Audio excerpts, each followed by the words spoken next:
إن الحمد لله نحمده ونستعينه ونستغفره ونعوذ بالله من شرور أنفسنا ومن سيئات أعمالنا من يهده الله فلا مضل له ومن يضلل فلا هادي له أشهد أن لا إله إلا الله وحده لا شريك له وأشهد أن محمدا عبده ورسوله أما بعد فندرهم الله عز وجل أتى لفدرهم ati jemi mirë njohës, ati lutemi të na udhëzoj në rrugën e drejtë, sepse jemi të bindur se atë që Allahu Azza wa Jall e ka udhëzuar në rrugën e drejtë, në rrugën e adhurimit, të kënaqjes me caktimin e tij, në rrugën e imanit, në rrugën e islamit, atë që Allahu subhanahu wa taala e ka prirë mbar që ti nënshtrohet atij, askush nuk mund ta devijojë.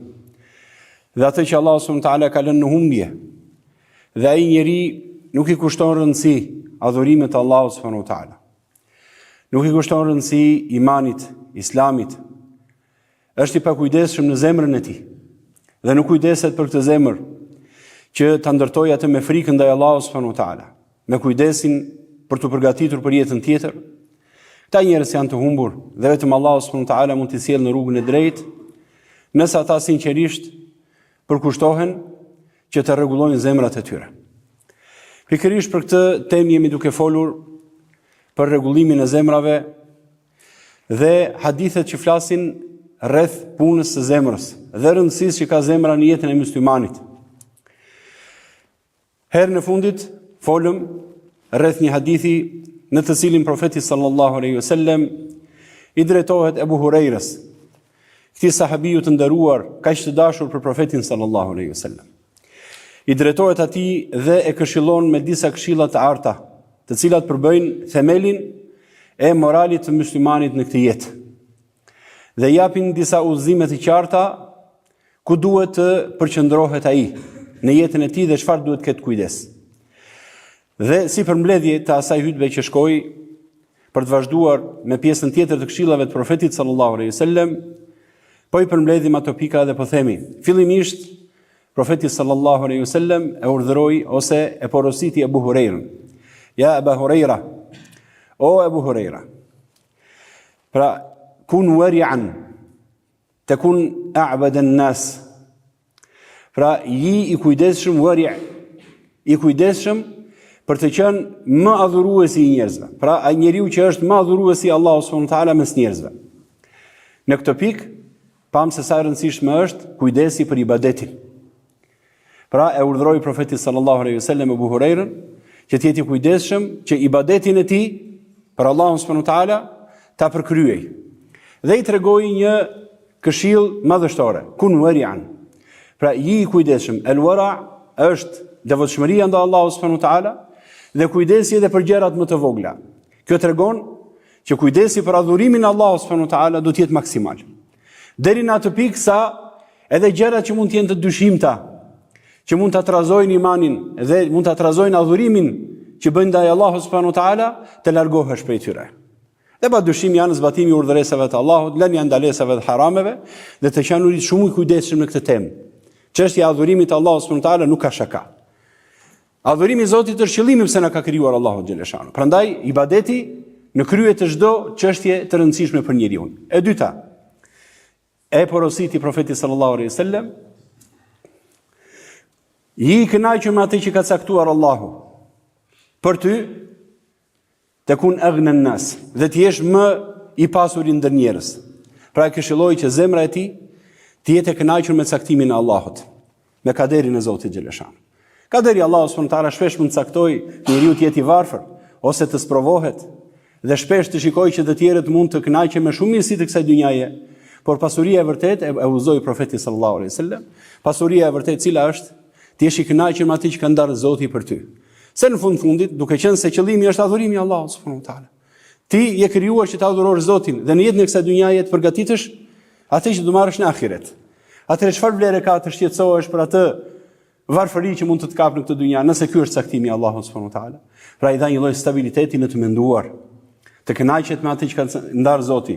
Nuk është gabim që njeriu të aspirojë dhe të kërkojë pasuri dhe hajër në këtë botë, por jo kjo të jetë qëllimi. Qëllimi është adhurimi Allahu subhanahu wa taala dhe të qenurit i kënaqur. Kjo është pasuria e vërtet. Së treti, e urdhëroi profeti sallallahu alaihi wasallam që të ketë kujdes në lidhje me imanin. Prandaj dhe i tha: dëshiro për njerëzit atë që dëshiron për veten tënde, që ti jesh mu'minen, që ti jesh besimtar. Pra çështja e tretë shumë e rëndësishme është kujdesi për imanin. Dhe subhanallahu, profeti sallallahu alaihi wasallam e përkufizoi çështjen e imanit në të qenurit e njerëzve të sigurt nga dora dhe gjuha jote. Siç vjen në një hadith tjetër, që kush është mu'min, ai që të tjerët janë rahat nga gjuha dhe dora e tij. A thua imani, i gjithë imani, synon çfarë? Që njeriu të jetë i mirë në jetën e kësaj dynjaje. Dhe të dojë të tjerëve atë që do për veten e tij. Pra një shkurtimisht ja dha profeti sallallahu alaihi wasallam Ebu Hurajrës të këshill për na dhënë dhe neve të kujdesemi për imanin. Dhe imani në zemrat tona të jetë në këtë grad, të paktën që të tjerët janë rahat prej nesh. Të presim të mira nga ne dhe asnjëherë të këqija, dhe asnjëherë sherr. Kjo është niveli i imanit. Pastaj këshilla e katërt që i dha është kujdesi për islamin. Pse i tha? Pra, i bamirës ndaj atyre që janë pranë teje. Pra, ndaj xhiranëve. Edhe xhiran nuk është vetëm komshiu. Pra, ai që është afër teje nuk është vetëm komshiu. Por se është edhe ai me cilin ti punon, me atë me cilin ke marrëdhënie më të shpeshta, më të afërta. Tekun muslimen, subhanallah. Islami i cili është që Islami është të bësh bamirësi ndaj atyre njerëzve me të cilët ti ke të bësh. Dhe pa dyshim që ata që janë më afër teje, komshiu, i afërmi, ai punëtori me të cilin ti ke të bësh vazhdimisht, pra njerëzit që janë më afër teje kanë nevojë që ti të jesh musliman në gradën e Islamit. Dhe Islami çfarë është? Pra të bësh bamirësi ndaj tyre, të bësh ihsan ndaj tyre. Këto ishin këshillat që ne i përmendëm në hutbën e shkuar, dhe së fundi profeti sallallahu alaihi wasallam e mbylli me këtë këshill që do të jetë pjesë e kësaj hutbeje, tha: "Wa qallil min ad-dhahik." Paksoje të qeshurën. Fa inna kathrat ad-dhahik tumitu al-qalb. Sepse e qeshura e shumt e vdes zemrën. Subhanallah. Këshilla që ai jepte profeti sallallahu alaihi wasallam sahabëve për të edukuar tek ata, edhe një herë them, adhurimin ndaj Allahut subhanahu wa taala, kënaqësinë me caktimin e Zotit dhe kuptimin e saktë të jetës së kësaj dynjaje. Të qenurit mu'min, besimtari, sinqert, që do për të tjerët hajrin, ashtu siç e do për veten e tij. Të qenurit musliman, pra që është bamirës ndaj të tjerëve dhe kujdesi edhe për haren e zemrës, edhe për argëtimet me të cilat njeriu e përball zemrën në jetën e kësaj dynjaje. Udhëtimi është i gjatë në jetën e kësaj dynjaje. Edhe pas kalimit nga kjo jetë, vallai është shumë i gjatë dhe më i vështirë. Dhe ka nevojë që zemra të mos jetë e lodhur, e sfilitur me të qeshurat e shumta, me argëtimet e shumta, të cilat e shpërqendrojnë nga qëllimi pse e ka krijuar Allahu subhanahu wa taala. Pra, këshilla e fundit me cilën do të qëndrojmë sot është mos shto shumë të qeshurat. Pra, argëtimin ose haren e zemrës, mos e shpërqendro zemrën nga qëllimi pse ka krijuar Allahu subhanahu wa taala. Dhe në fakt sot zemrat janë predispozuara të goditen shumë nga kjo sëmundje dhe nga ky, domethënë nga kjo dobësi. Elusë Allahu subhanahu wa taala të ruaj zemrat tona. Ky hadith në fakt nuk dënon gëzimin e shëndetshëm apo buzëqeshjen e natyrshme. Përkundrazi ato janë shenjë mirësie dhe butësie e shpirtit. Pra kur njeriu buzëqesh, tregon që shpirti i tij është i butë, është i dashur, i afrueshëm me njerëzit. Nuk ndalon për këtë hadithi profetit sallallahu alaihi wasallam. Ai që dënohet është teprimi, të qeshurit pa mas, zhurmshëm, pa ndalim, që e shpërqendron zemrën dhe e zbraz nga ndjenja e frikës dhe respekti ndaj Allahut subhanahu wa taala. E shpërqendron nga qëllimi. Dhe në fakt të qeshurat e shumta, hareja, zhytja, harresa në argëtime e bën njeriu që të harrojë qëllimin, pse ka krijuar Allahu subhanahu wa taala. Prandaj dhe profeti sallallahu alaihi wasallam mos e teproni me të qeshurën, sepse e qeshura shumë e vdes zemrën. Pra ja merr jetën. Domethënë jeta e zemrës cila është? Jeta e zemrës është përpjekja për atë për cilin e krijuar. Zemra duhet të ndjejë frikë, respekt për Allahun subhanahu wa taala. Do ndjejë shpresë për shpërblimin e tij, mbështetje ndaj Allahut subhanahu wa taala, frikë për llogarin përpara Zotit xheleshanu, përgjegjësinë për Allahun xheleshanu. Kjo është jeta e zemrës. E qeshura e vdes, ja merr këtë jetë zemrës. Prandaj duhet shumë kujdes njeriu të mos e ngarkojë zemrën e tij me të tilla sëmundje. Disa urtësi nga dietarët do përmendim fjalë të tyre në lidhje me shtimin e të qeshurës dhe teprimin në të. Imam al-Munawi e quan pra shakat e tepërta ose të qeshurat e tepërta dhe të tepruara helm shpirtëror, subhanallah. Sepse ashtu si helmi dëmton trupin, e paralizon pra ndjeshmërinë e zemrës. Të qeshurat e shumta paralizojnë ndjeshmërinë e zemrës ndaj gjërave të mëdha për të cilat duhet shqetësohet zemra. Ibn Qayyim thotë se zemra është si toka. Nëse e përmbyt me ujë, shkatrohet. Pa ashtu edhe zemra kur përmbytet nga të qeshurat, pa kufi e humb pjellorinë e saj.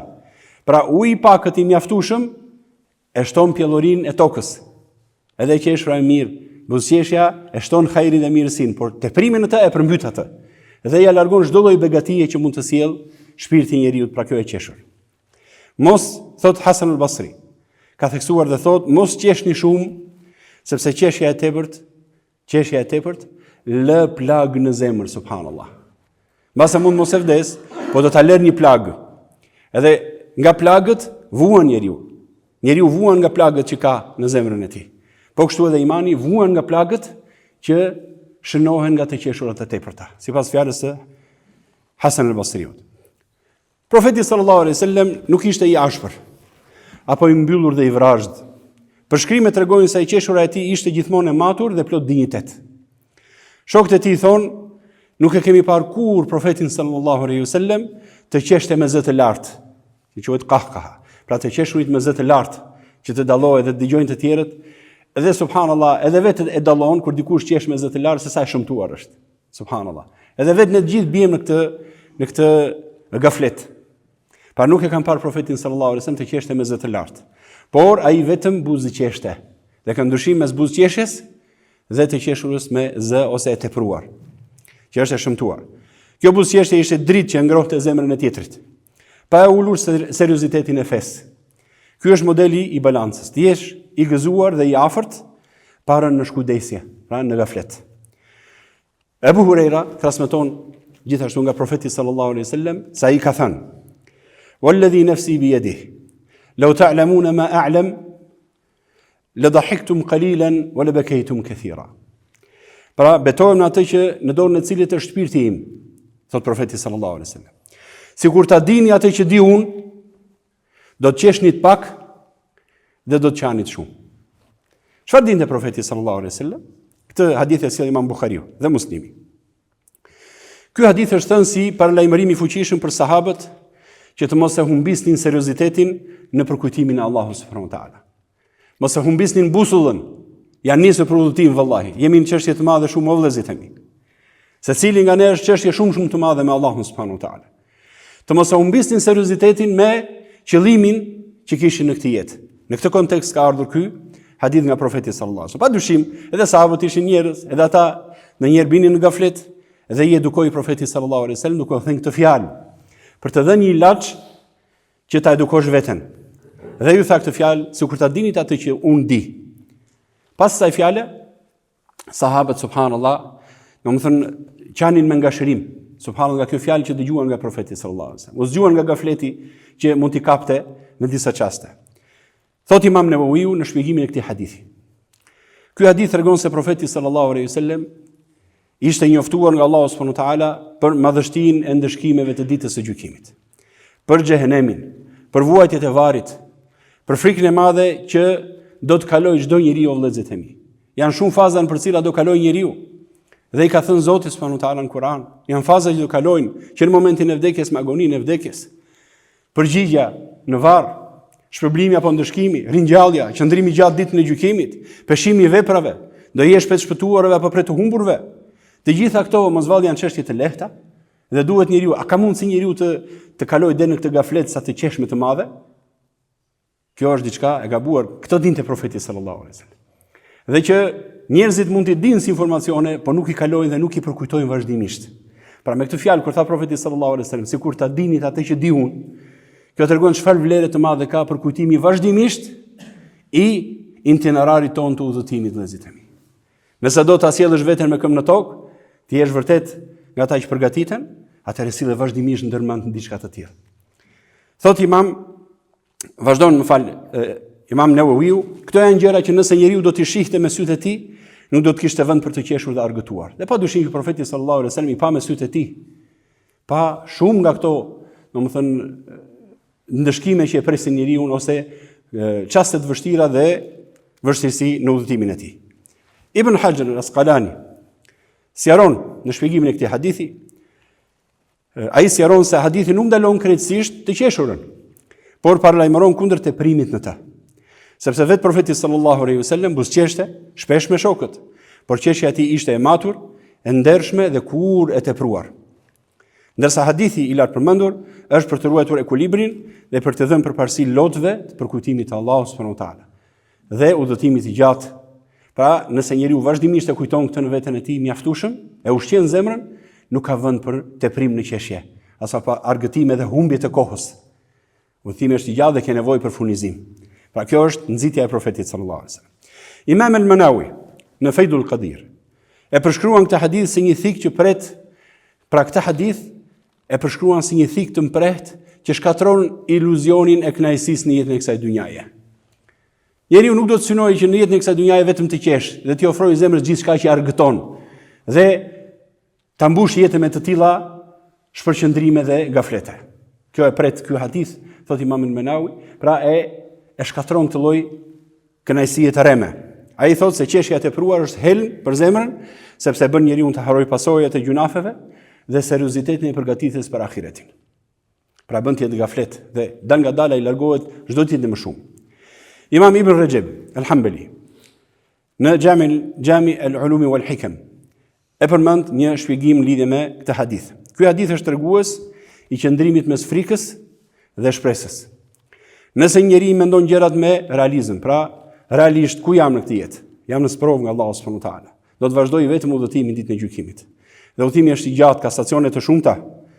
Ai do të shohë me shumë arsye për të qarë e për t'u penduar Allahu subhanahu wa taala, sesa për të qeshur dhe haruar ahiretin.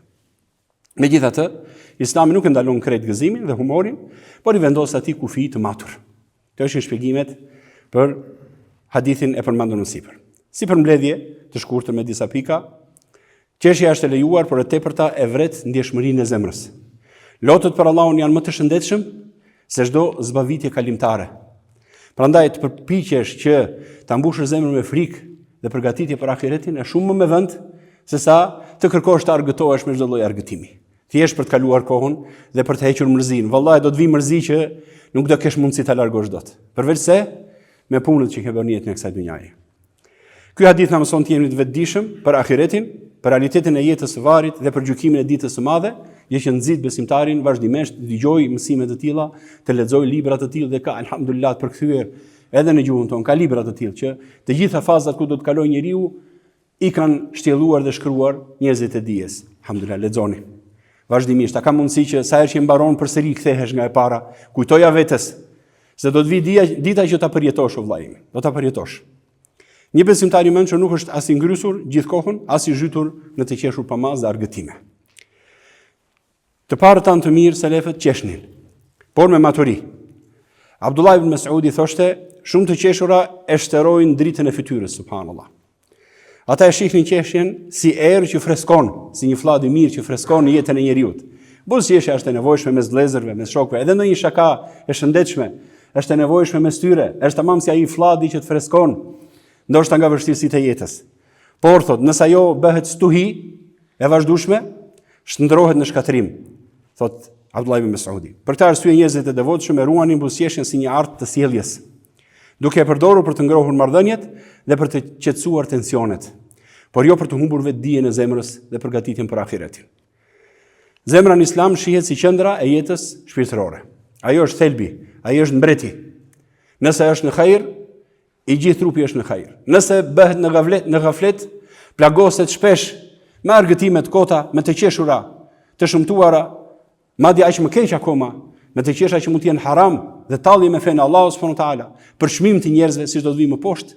Ajo është shumë më e keqe dhe dëmtimi dhe rreziku i saj është vrasës. Dhe mbase si thot profeti sallallahu alaihi wasallam, sa njerëz domethënë ka përmendur në hadithe Domethënë që mallkim dhe largim nga mëshira e Allahut, e atij njeriu i cili për të bërë të tjerët të qeshin, thot mashtrime. Aq më keq akoma, wail, për atë, mirë për atë që tall dhe përqesh njerëzit. Pra nëse tallja kthehet domethënë në fyerje dhe ofendim për të tjerët, është vrasëse dhe është kërcënim nga Allahu subhanahu wa taala. Prandaj duhet njeriu të mos e plagos zemrën e tij me të tilla sëmundje. Shkalla e rrezikut ndryshon nga llojet e të qeshurës dhe ka të tilla që, sikur se thash pak më sipër, mund të dëmtojnë zemrën dhe lënë gjurmën në të, por edhe mund të vrasin atë dhe mund të sjellin shkatrim të pakthyeshëm. E qeshura e pastër, e cila është rrallë dhe e matur, kjo është qeshja që e përshkruan profeti sallallahu alaihi wasallam. Që edhe profeti përshkruaj me këtë të qeshur. Pra një buzëqeshje e ndritshme, por e qetë, një qeshur që nuk shndërrohet në zhurmë. Ajo është e dobishme sepse lidh zemrat me butësi, thyen akullin e ftohtësisë dhe hap rrugë komunikimi mes njerëzve. Në aspektin shpirtëror ajo është si një pikë ujë e freskët që gjalloron pa e përmbytur tokën. Së dyti, e qeshura e shpesh dhe pa mas. Kur e qeshura kthehet në zakon të pandërprer, ajo bëhet shenjë shpërqendrimi, ul vigjilencën morale dhe bën zemrën të mpaket ndaj çështjeve serioze, krijimit për të adhuruar Allahun subhanahu wa taala. Siç thotë Hasan al-Basri, shumë të qeshura shkatrojnë zemrën. Një qeshur e tillë nuk është një shenjë, domethënë më shenjë gëzimi të matur, por shpërthimi i zbrazët që e shuan dritën e reflektimit dhe përkujdeses për ahiretin. Edhe kjo, pra ky është rreziku në këtë lloj të qeshure, jo i vogël. Lë shenjë të këqija në zemër. Më keq akoma, vjen niveli i tretë.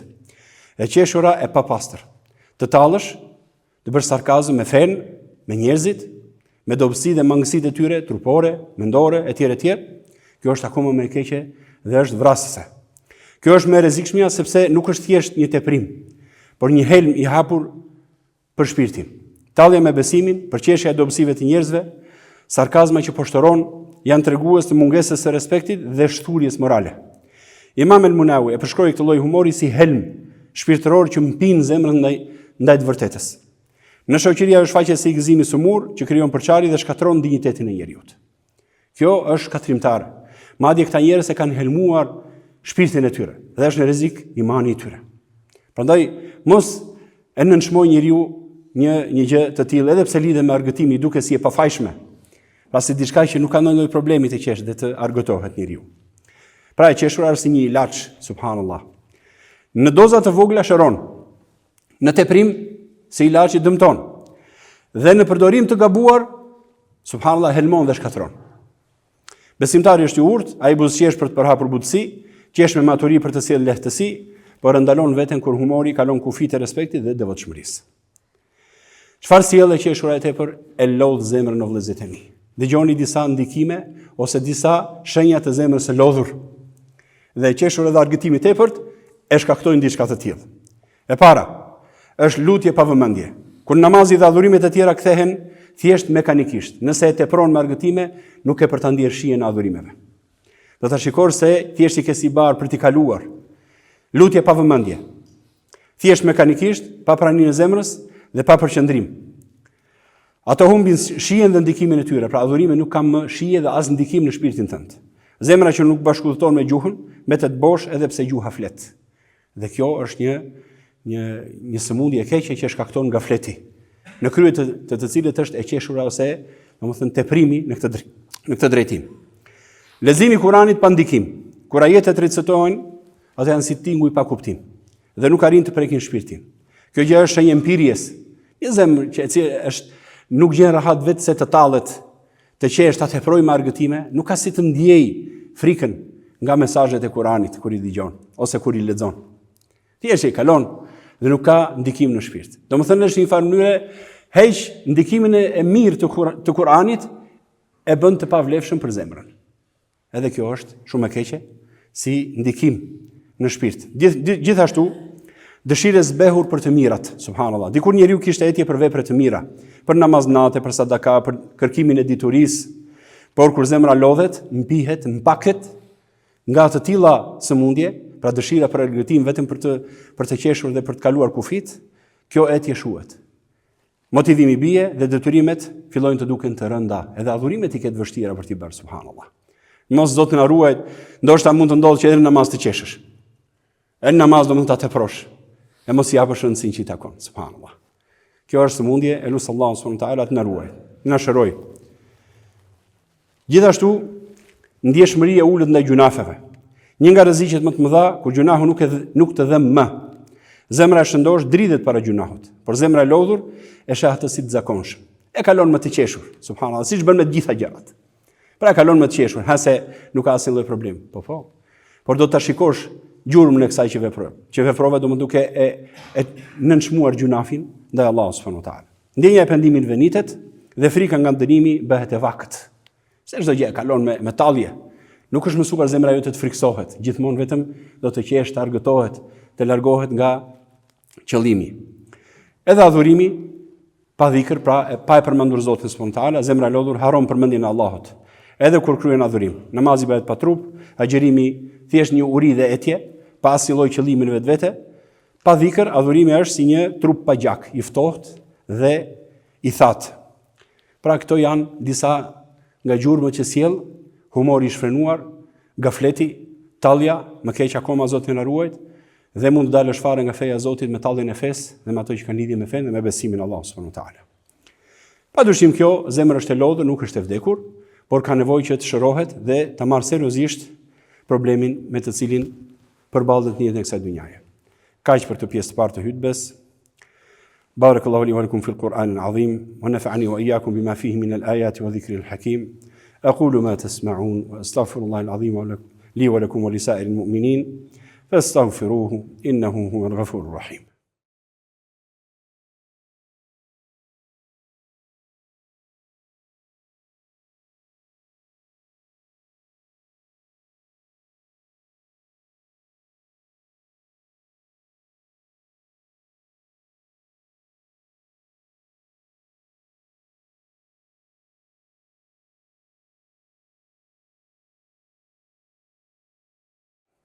Bismillah, alhamdulillah, wassalatu wassalamu ala rasulillah.